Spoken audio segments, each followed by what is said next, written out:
Hello, friends, and welcome to the PrepWell podcast. I'm your host, Phil Black. And if you have an 8th, 9th, or 10th grader with big aspirations, like the Ivy League, or military service academies like West Point, ROTC, or athletic scholarships, boom, you've come to the right place. My specialty, my superpower, if you will, is preparing families for these competitive programs. I'll teach you what your child should do, when they should do it, and how you can help. So stick around and prepare to out-prepare. Hello, friends, and welcome back to the PrepWell podcast. In today's episode, I'm going to do my best to answer some questions that have surfaced over the last few weeks in my conversations with parents and students. And the hard part is answering these questions succinctly, because many of them are deep philosophical questions that certainly deserve a deeper dive when considering all the different types of specifics and particulars and context involved. But I thought I might give you my quick take in the hopes that it might spur on some thinking or some conversations. Question number 1, is college worth it? This is a biggie. Is college even worth it? Well, let me try to outline the types of students who will likely benefit most from college and those who might benefit least from college. And obviously, this is going to be a broad sweep, but I hope some themes will pop out that will give you pause or make you think for a minute. So who will benefit the most from college? Students who can graduate with under $25,000 in student loan debt. This could happen because your parents or your grandparents paid for most, if not all, of your college, or you received a lot of need-based financial aid, or you earned an ROTC scholarship, or you went to a service academy, or you worked your way through college and made money and paid your way. In these cases, it doesn't matter so much what you major in, because you're not being burdened by $50,000, $100,000, $150,000 in student loans that you have to pay off. You don't necessarily have to graduate with a 4.0 GPA in econometrics and get a job with Goldman Sachs to pay back these hefty school loans. You have more freedom.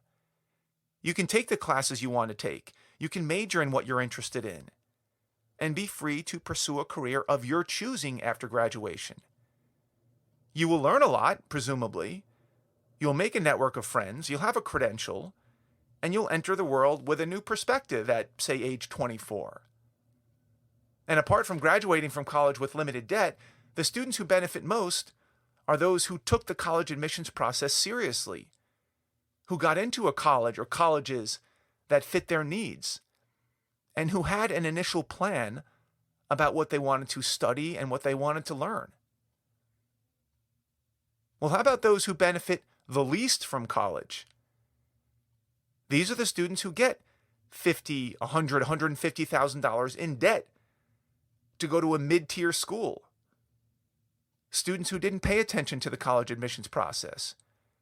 They took a shotgun approach to their applications and just sprayed and prayed.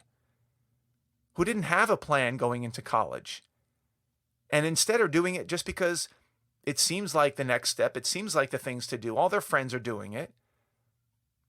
Students who are immature, who use college as an excuse to stay up late, to get drunk, to smoke pot, to play video games, to go to the football game and paint their faces, to miss class, and who major in non-commercially valuable majors, like environmental justice or the history of social media. For these students, college is often a colossal waste of time, money, and opportunity costs. These students often graduate with a ton of student debt that creates enormous financial stress. They struggle to find work that pays anything because they don't have many concrete skills, and they have a hard time building momentum toward a career. So in summary, if you're taking the college admissions process seriously, and you can avoid getting into tens of thousands of dollars of debt, and you're not going to turn college into a 4-year drunken, time-wasting adult daycare adventure camp, and there are no bigger and better opportunities knocking at your door, then sure, give college a good hard look. Question number 2, how much student debt should you be willing to take on? Well, as I just mentioned in the first question, I'll reiterate it here. With rare exceptions, I would think twice about getting into more than, say, $25,000 in student loan debt after graduation. And I'm referring to the student here. If the student's parents want to take on another $25,000 or $50,000 and share the debt burden, that's up to the parents. But keep in mind, the parents have other things to worry about. They might have other children to help through college. They have their own expenses. They might have health issues. What about retirement? But as a student, I would hesitate to burden myself with more than about $25,000 in student loans. And it depends on the college you attend. It depends on your major. It depends on your level of motivation. The exception may be for someone who gets into the University of Pennsylvania, which costs $85,000 a year, with the express goal of becoming an investment banker or a hedge fund manager or a McKinsey consultant. If an 18-year-old is that ambitious and motivated, and their goal is to pursue a path with a lot of financial reward attached to it, then they can probably get away with taking on more debt, maybe even a lot more debt, because they'll presumably be making a lot of money right out of the gate. The same goes for some grad schools like law school. If you plan to take out a six-figure student loan to go to law school, but you know you'll be making six figures in your first year out of law school, then it's not quite as risky. But for the average undergraduate college student who will stumble around and eventually major in modern dance theory or the history of Twitter, the math is not so kind. How would this student ever pay off a six-figure student loan? Question number 3, should I consider the trades or trade schools? The trades being electrician, plumber, welder, line worker, automotive repair. Well, if you fall into the category of the student we just talked about, who aren't particularly motivated to make the most of college, who don't have a vision for their future, who see college as an extended 4-year vacation, and who would rack up tens, if not hundreds of thousands of dollars of student loans without a solid plan to pay for them, then yes, I would give the trades a hard look. Particularly if you're good with your hands, if you don't like sitting at a desk or being in a cubicle all day, if you take pride in building or fixing things, you don't mind getting your hands dirty, and you like to be outside and on your own, there are 9 million job openings in the trades right now, waiting for skilled people. Now, you would need to invest some money to get trained. This type of specialized training isn't free, and you likely need some mechanical aptitude and some interest in what you're doing. But within a year or two, depending on the trade, you could be out working on your own, making money, gaining experience, and living your life. And within a few years, many tradespeople are making $150,000, $200,000. And with years of experience, the path to becoming a business owner in the trade that you're trained in is well established. And by the way, if you're interested in that, check out the Mike Rowe Works Foundation. That's Mike Rowe from Dirty Jobs. Check that out. Question number 4, should I consider military options? Well, again, similar to the trade scenario, if you're a student who isn't quite sure that a traditional college path is for you because of the absurd expense, the unclear path to a job or a career, the risk of making bad social choices, then the military might be a good option. The military offers discipline, leadership, world travel, life experience, a paycheck. The military offers 2 paths. You can become an officer or you can enlist. If you want to become an officer or a military leader, and you have good grades and you play sports, and you've shown leadership in school, then you might consider the part-time military experience of an ROTC scholarship at a traditional college, or the more immersive military experience at a service academy, like the Naval Academy or West Point or the Air Force Academy. Both of these options allow you to experience college life at almost no cost, or literally no cost, but then they pipeline you into a job for at least 5 years on graduation, where you'll make $70,000, $80,000, up to $100,000 by the time your service commitment is up. That's one way to turn the tables on the financial burden. Instead of going $150,000 into debt at a traditional college, where you major in cosmic theology, Instead, you major in leadership in the military and end up with $150,000 in cash in your bank account once your service commitment is up. Then at 27 years old, you can decide to stay in the military or move on to a career in the private sector or any other sector that you want. And if you don't quite have the credentials to win an ROTC scholarship or to get an appointment to a service academy, enlisting in the military is an option as well. Obviously, in that case, you're getting paid right away, but not as much. You are starting to get real-life experience as early as 18 years old. Question number 5. Are college athletics becoming more important or less important going forward? This is an interesting question because a few years ago, the trend was moving away from putting so much pressure and attention on youth athletics. As a society, we all started to agree that the expense and the expectations and the early starts that accompany these athletic pursuits, they were getting out of hand.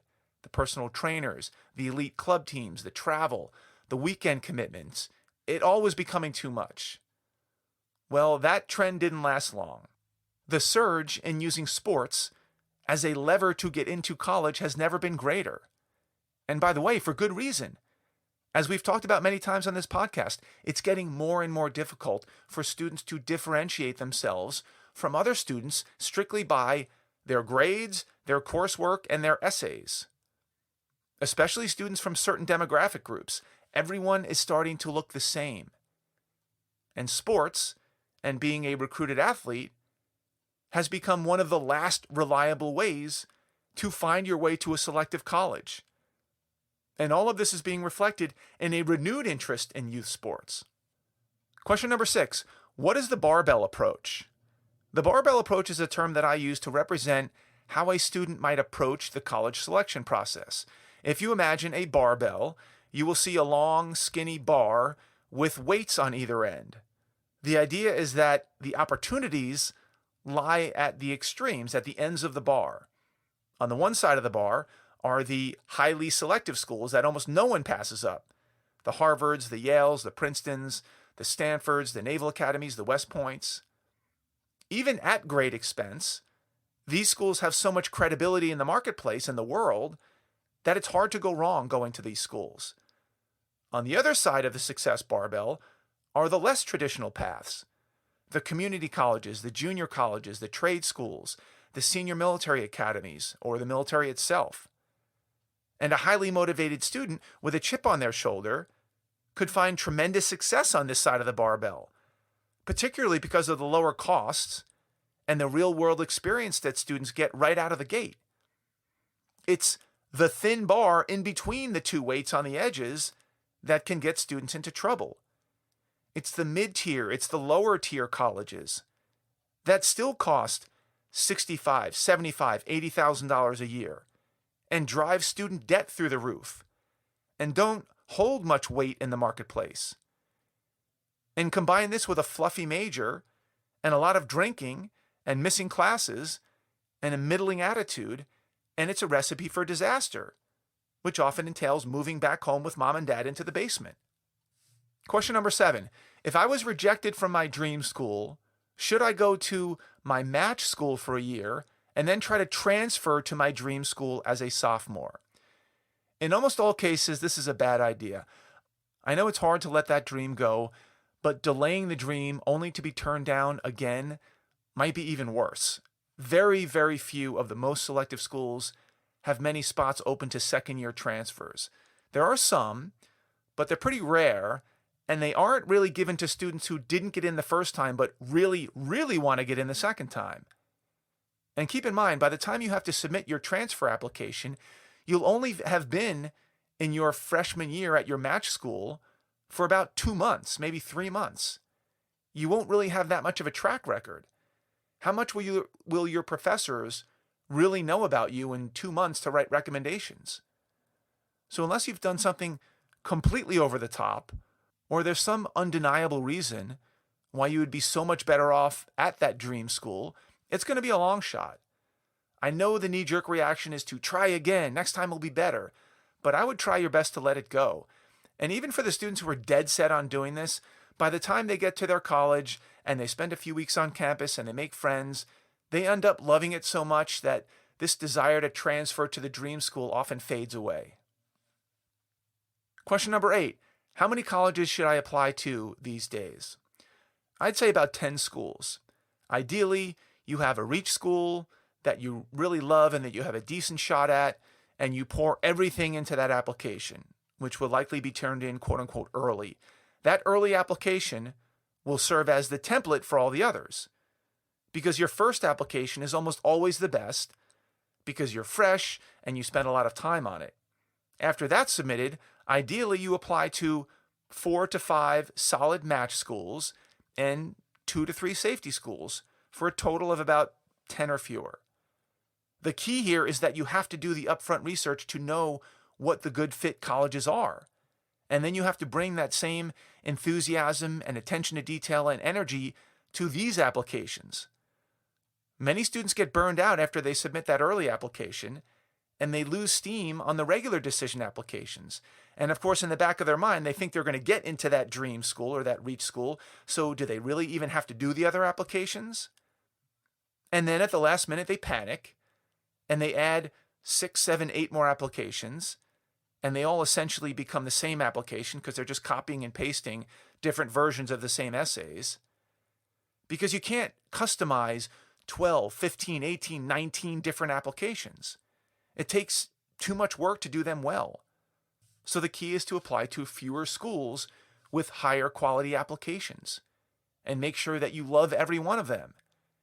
If you do this right, you should get into a few of them, and then you should have your choice.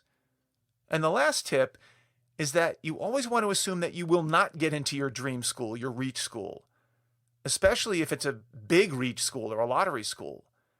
Pinning all of your hopes and dreams on that one school can lead to a big letdown. So manage your expectations and focus on quality over quantity.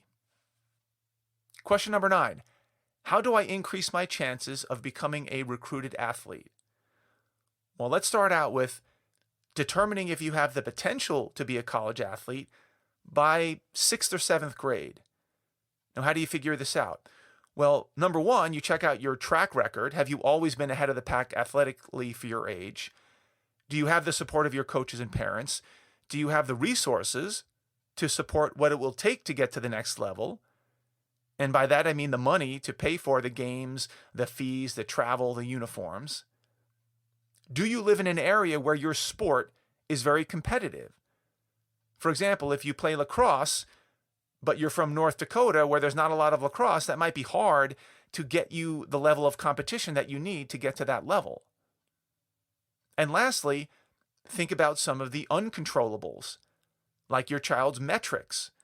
Does their size and shape and height and weight and quickness and muscle development, do all those things align well with their sport of choice?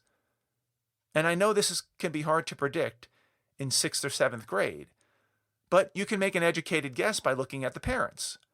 Ideally, to get to that elite level, to get to the point where you can play sports in college, you want their metrics to align with their sport.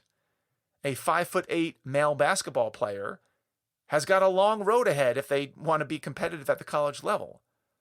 The more of these boxes you can check off, the better.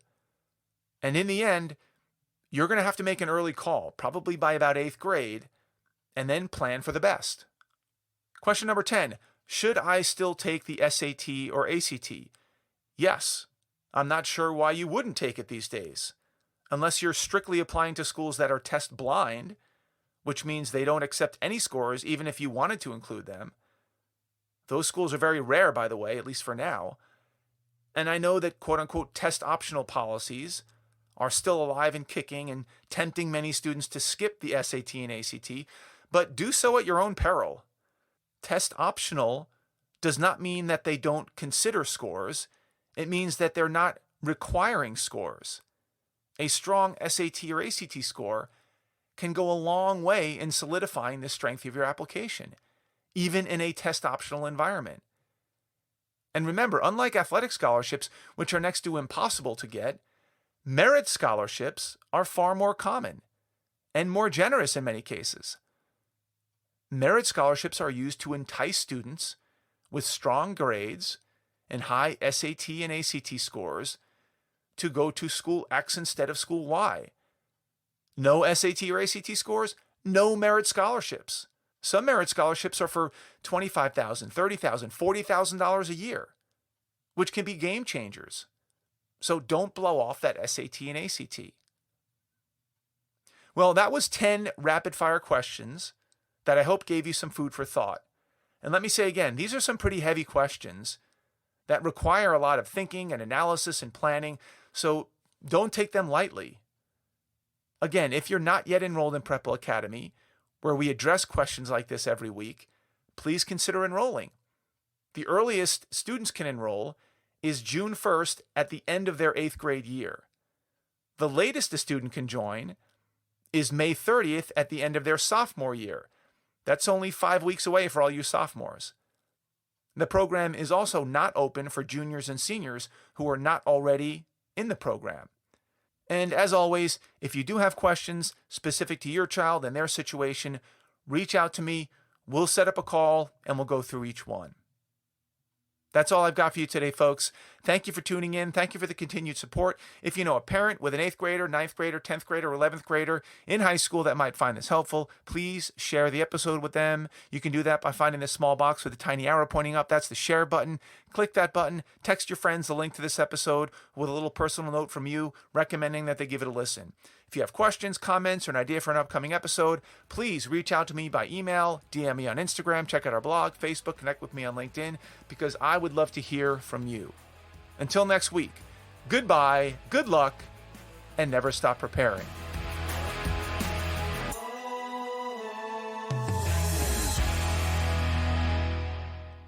This podcast is brought to you by PrepWell Academy. PrepWell Academy is my one-of-a-kind online mentoring program that delivers to your 9th or 10th grader a short, highly relevant video from me every week, every Sunday in fact, where I give them a heads up about what they should be thinking about to stay ahead of the game. To get these valuable lessons into your child's hands, please head over to PrepWellAcademy.com and enroll your child today.